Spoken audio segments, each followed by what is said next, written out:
بسم اللہ الرحمن الرحیم۔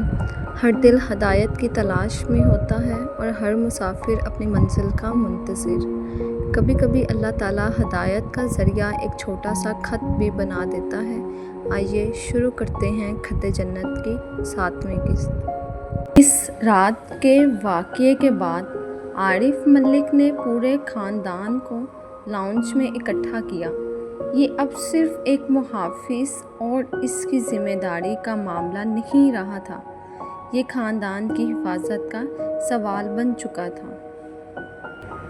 زارون بیٹا، عارف ملک نے سنجیدگی سے کہا، اب وقت آ گیا ہے کہ تم ہمیں سچ بتاؤ۔ یہ لوگ کون ہیں اور یہ سب تمہارے ماضی سے کیوں جڑا ہے؟ زارون نے کچھ دیر خاموشی سے سب کے چہروں کو دیکھا۔ عارف ملک کی فکر مندی، زارا کی امید بھری نظریں اور توصیف ملک کی وہ چھپی ہوئی گھبراہٹ جسے وہ مصنوعی تشویش کے پیچھے چھپانے کی کوشش کر رہے تھے۔ میرا نام زارون ستارہ ہے، اس نے آہستہ مگر واضح آواز میں شروع کیا۔ میرے دادا جمال ستارہ برسوں پہلے اسی شہر کے ایک معزز کاروباری خاندان سے تعلق رکھتے تھے۔ ایک زمینی تنازع میں ایک جھوٹی گواہی کی وجہ سے انہوں نے سب کچھ کھو دیا، زمین، عزت، سب کچھ۔ اس کے بعد میرے خاندان کی زندگی مشکلات میں ڈوب گئی۔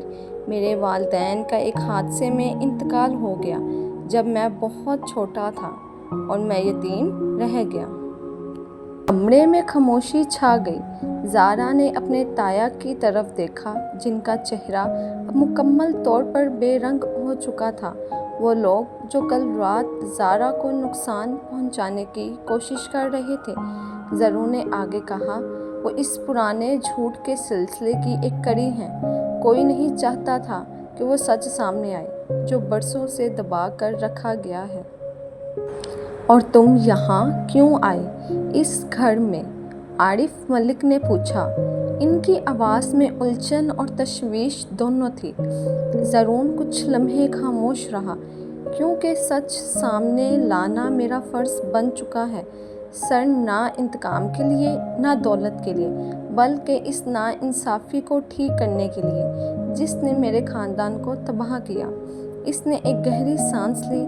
میں مکمل سچ ابھی بھی نہیں جانتا۔ کچھ ٹکڑے میرے پاس ہیں، کچھ آپ کے پاس، اور شاید کچھ دادی جنت کے پاس۔ یہ نام سنتے ہی توصیف ملک بے چین ہو کر اٹھ کھڑے ہوئے۔ یہ سب بکواس ہے، امی بیمار ہیں، انہیں ان سب سے دور رکھنا چاہیے۔ ان کی آواز میں غیر معمولی گھبراہٹ تھی۔ عارف ملک نے حیرت سے اپنے بھائی کو دیکھا۔ توصیف، تم اتنے بے چین کیوں ہو رہے ہو؟ توصیف نے خود کو سنبھالنے کی کوشش کی۔ میں بس امی کی صحت کی فکر میں ہوں، بس اتنی سی بات ہے۔ مگر زارا نے دیکھا کہ اس کے تایا کا ہاتھ ہلکا سا کانپ رہا تھا اور اس کی نظروں میں وہی خوف تھا جو اس نے اس رات کی چوری چھپے سنی گفتگو میں۔ اس رات دادی جنت اپنے کمرے میں تنہا بیٹھی تھی، اب مکمل طور پر صحت یاب اور ہوش میں۔ زارون نے آہستگی سے دروازہ کھٹکایا۔ آ جاؤ بیٹا، انہوں نے دھیمی آواز میں کہا، جیسے وہ پہلے سے جانتی تھی کہ وہ آئے گا۔ زارون اندر داخل ہوا اور ان کے سامنے بیٹھ گیا۔ دادی نے کچھ دیر اس کا چہرہ غور سے دیکھا۔ ان کی آنکھوں میں برسوں پرانا درد اور کچھ اور بھی تھا، شاید پہچان کی خوشبو۔ مجھے پتہ ہے تم کیا پوچھنا چاہتے ہو، دادی نے آہستہ سے کہا۔ ان کا ہاتھ زارون کے ہاتھ کی طرف بڑھا، اور مجھے پتہ ہے تمہارے پاس اس سچ کو سننے کا حق ہے جو میں نے برسوں دبا کر رکھا۔ کمرے میں ایک گہری خاموشی چھائی رہی۔ دادی جنت نے کھڑکی سے باہر رات کے اندھیرے کی طرف دیکھا، جیسے اس اندھیرے میں کوئی اپنی جوانی کی کوئی جھلک تلاش کر رہی ہو۔ آج سے 50 سال پہلے انہوں نے آہستہ سے شروع کیا۔ ان کی آواز میں برسوں کا بوجھ تھا۔ میں ایک نوجوان لڑکی تھی اور جمال ستارہ۔ جمال اس وقت کا سب سے ہونہار، سب سے شریف نوجوان تھا۔ ہم دونوں ایک دوسرے سے محبت کرتے تھے، سچی پاکیزہ محبت۔ ہم شادی کرنا چاہتے تھے، مگر ہمارے خاندان کے بزرگوں نے یہ رشتہ ٹھکرا دیا۔ دادی نے آہستہ سے کہا۔ ان کی آنکھوں میں نمی تیرنے لگی۔ کاروباری وجوہات، خاندانی وقار، طاقت کا کھیل، یہ سب اس محبت سے زیادہ اہم تھے ان کے لیے۔ مجھے زبردست ملک خاندان کے ایک اور فرد سے بیاہ دیا گیا اور جمال کو اور اس کے پورے خاندان کو ایک جھوٹی گواہی کے ذریعے تباہ کر دیا گیا تاکہ وہ کبھی ہمارے راستے میں نہ آ سکے۔ دادی کچھ دیر خاموش رہی، اپنے آنسو ضبط کرنے کی کوشش کرتی ہوئی۔ میں مجبور تھی بیٹا، میں نے احتجاج کیا، میں نے التجائیں کی، مگر کسی نے میری بات نہ سنی۔ اور جب مجھے پتہ چلا کہ جمال کے خاندان پر کیا گزری تو میرا دل ہمیشہ کے لیے ٹوٹ گیا۔ میں نے اپنی باقی زندگی اس گناہ کے بوجھ تلے گزار دی جسے میں نے کبھی نہیں کیا تھا، مگر جس کی قیمت میں نے ہمیشہ چکائی۔ ان کی آنکھوں میں آنسو تیرنے لگے۔ دادی صاحبہ، اس کہانی کا میرے سے کیا تعلق ہے؟ دادی نے اس کا ہاتھ مضبوطی سے تھاما۔ ان کی آنکھیں براہ راست ان کی آنکھوں میں جھانکنے لگیں۔ جمال کا ایک بیٹا تھا جسے تباہی کے بعد دور بھیج دیا گیا تھا، ایک محفوظ جگہ، تاکہ وہ زندہ رہ سکے۔ دادی نے آہستہ مگر واضح آواز میں کہا، وہی بیٹا بڑا ہو کر تمہارا والد بنا۔ کمرے میں وقت جیسے تھم گیا۔ زرون کے دل کی دھڑکنیں تیز ہو گئیں۔ تم اسی کا خون ہو زرون؟ دادی نے آنسوؤں سے بھری آواز میں اس کا ہاتھ مضبوطی سے تھامے۔ جمال ستارہ کا خون، اس محبت کا خون جسے دنیا نے پننے نہیں دیا مگر جو مٹی نہیں کر سکی۔ زرون کچھ نہ کہہ سکا۔ اس کی آنکھوں سے آنسو بے اختیار بہنے لگے۔ اس کی زندگی کی سب سے بڑی غلطی جسے وہ برسوں سے سلجھانے کی کوشش کر رہا تھا۔ دادی، اس نے لرزتی آواز میں کہا، تو کیا اس کا مطلب ہے کہ میں بھی خون کے کسی نہ کسی رشتے سے اسی خاندان کا حصہ ہوں؟ دادی نے آہستہ سے سر ہلایا۔ ان کے آنسو اب کھلے عام بہہ رہے تھے۔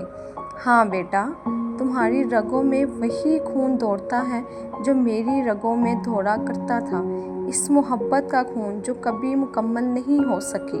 تم صرف اس گھر کے محافظ نہیں ہو زرون، تم اس خاندان کا کھویا ہوا حصہ ہو۔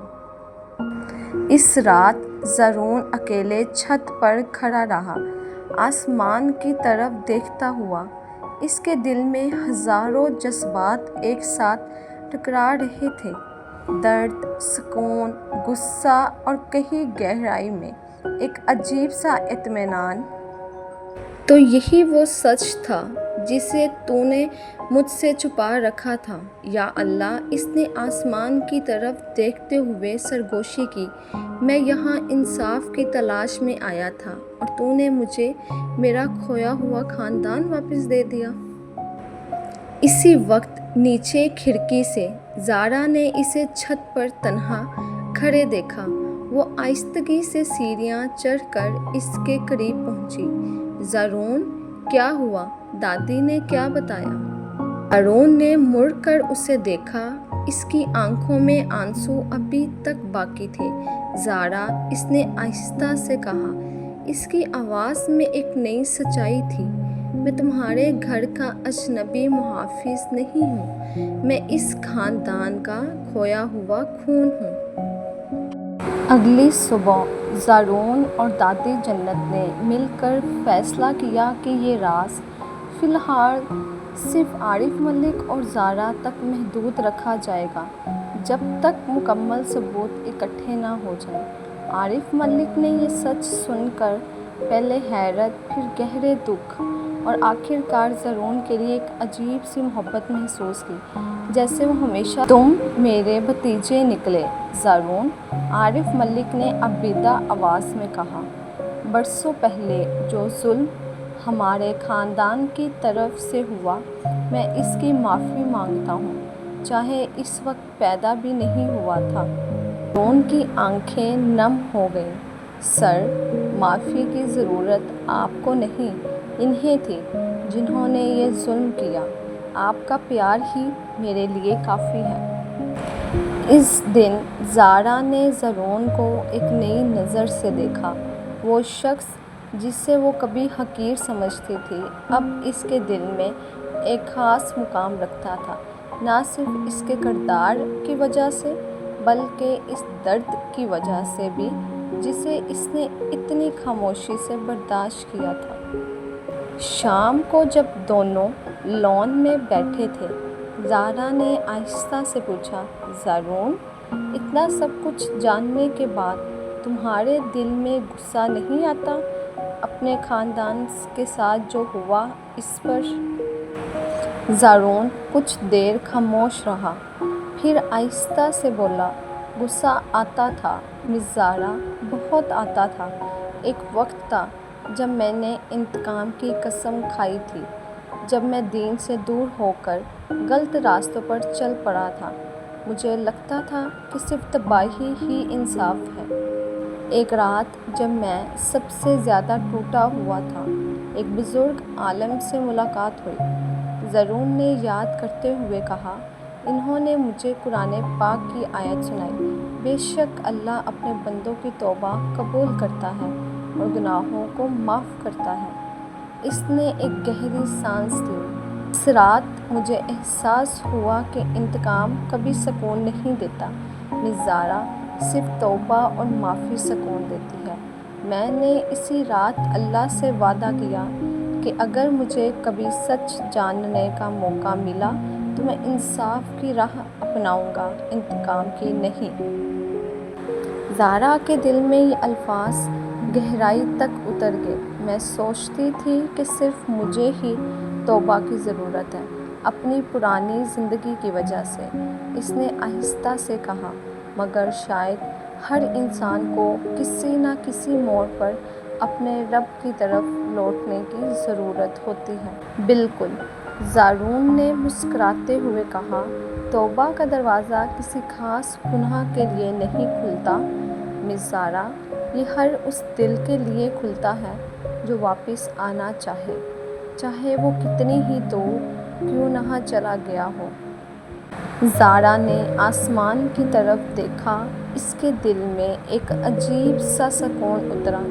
اس نے خاموشی سے دعا کی، سچی دل سے نکلی دعا کہ اللہ اس کی پرانی زندگی کی تمام کوتاہیاں معاف کر دے اور اسے اس نئے راستے پر ثابت قدم رکھے۔ اسی وقت شہر کے دوسرے کونے میں توصیف ملک اپنے دفتر میں اکیلے بیٹھے ایک خفیہ فائل کھولے ہوئے تھے۔ ان کے چہرے پر شدید تناؤ تھا۔ انہوں نے کچھ کاغذات نکالے، جعلی دستاویزات جن پر عارف ملک کے دستخط جعلی کیے گئے تھے۔ اگر زرون کا سچ باہر آ گیا تو میرا سب کچھ ختم ہو جائے گا، انہوں نے خود سے بڑبڑاتے ہوئے کہا۔ ان کی آنکھوں میں ایک خطرناک بے چین چمک تھی۔ انہوں نے فون اٹھایا اور ایک نمبر ملایا۔ شہزاد صاحب، وقت آ گیا ہے، ہمیں فیصلہ کن قدم اٹھانا ہوگا، عارف کو راستے سے ہٹانا ہوگا، اس سے پہلے کہ وہ سچ جان کر مجھے بھی بے نقاب کر دیں۔ خط جنت کے اس سفر میں ہمارا ساتھ دینے کا شکریہ۔ اگر آپ چاہتے ہیں کہ نئی قسط سب سے پہلے آپ تک پہنچے تو ابھی چینل کو سبسکرائب کریں اور اپنی رائے کمنٹس میں ضرور بتائیں۔ انشاءاللہ اگلی قسط میں پھر ملاقات ہوگی۔